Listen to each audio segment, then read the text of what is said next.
does she think she is? Walking into that seat as if she belongs there. The audacity to be the first. Dr. Paula L. Jackson, the first female Interim Athletics Director at Texas Southern University.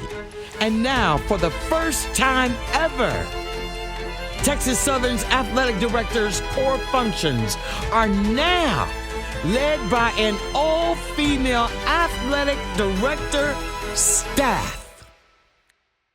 This Women's History Month, Texas Southern University celebrates women who are rooted in resilience and blooming in power. So if you're still asking, who does she think she is? She's Texas Southern University.